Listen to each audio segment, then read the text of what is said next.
বিচারের মাধ্যমে সাব্যস্ত হবে আওয়ামী লীগ এদেশে যা কিছুই হবে বিচারিক প্রক্রিয়ার মধ্য দিয়ে, আইনগত প্রক্রিয়ার মধ্য দিয়েই হতে হবে। তাতে আওয়ামী লীগের মধ্যে কোনো রকমের অনুশোচনা আসেনি, জাতির কাছে তারা ক্ষমা প্রার্থনা করেনি, উল্টো গণ অভ্যুত্থানকারীকে তারা অপরাধী হিসাবে চিহ্নিত করছে। আওয়ামী লীগের রাজনৈতিক কার্যক্রম উপরে নিষেধাজ্ঞা বা আওয়ামী লীগের কার্যক্রমকে নিষিদ্ধ ঘোষণা করা হয়েছে সন্ত্রাস বিরোধী আইনের মাধ্যমে, এবং আওয়ামী লীগের যে রেজিস্ট্রেশন ইলেকশন কমিশনের সাথে আছে সেটা সাসপেন্ডেড করা হয়েছে ইলেকশন কমিশন থেকে। সেটা কি আইনের ভিত্তিতে করা হয়েছে সেই ব্যাখ্যা ইলেকশন কমিশন দিবেন। আর আওয়ামী লীগকে রাজনৈতিক দল হিসাবে বিচারের আওতায় নিয়ে আসার জন্য আমাদের দাবি ছিল সর্বাগ্রে।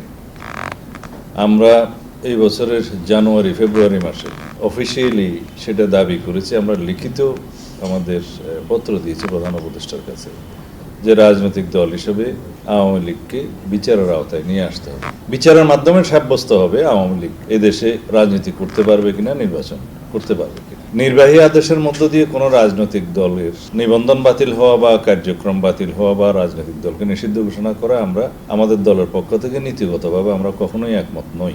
যা কিছুই হবে বিচারিক প্রক্রিয়ার মধ্য দিয়ে, আইনগত প্রক্রিয়ার মধ্য দিয়েই হতে হবে।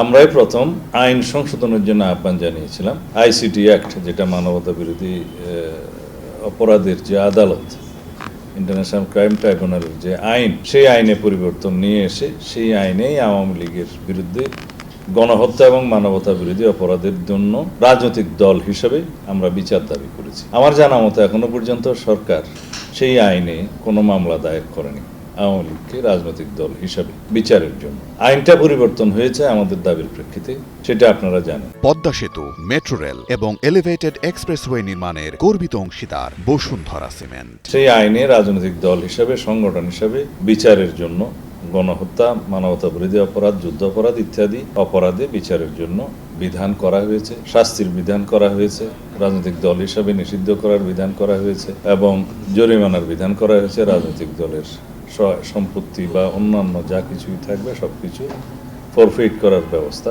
সেই আইনে লেখা আছে। কিন্তু সেই আইনের অধীনে, এবং এই আইনটা সংবিধানের 47 অনুচ্ছেদ অনুসারেই সমর্থিত আইন, সেই আইনের বিধান অনুসারে সরকার ইচ্ছা করলে এখনই আওয়ামী লীগের বিরুদ্ধে মামলা দায়ের করতে পারেন। সেটার জন্য প্রসিকিউশন টিমকে ইনস্ট্রাকশন দিলে ইতিমধ্যে অনেক সাক্ষ্য, প্রমাণ, ভিডিও, অডিও এবং প্রিন্ট, ইলেকট্রনিক মিডিয়া অনেক সাক্ষ্য আছে, অনেক বাস্তব উইটনেসও আছে।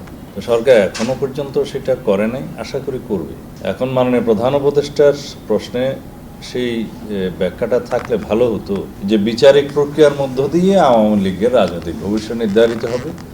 নির্বাচন কমিশন তার রেজিস্ট্রেশন বাতিল করেছে বা সাসপেন্ডেড করেছে, এবং সরকার সন্ত্রাস বিরোধী আইনের মাধ্যমে আওয়ামী লীগের রাজনৈতিক কার্যক্রম নিষিদ্ধ ঘোষণা করেছে সংগত কারণেই।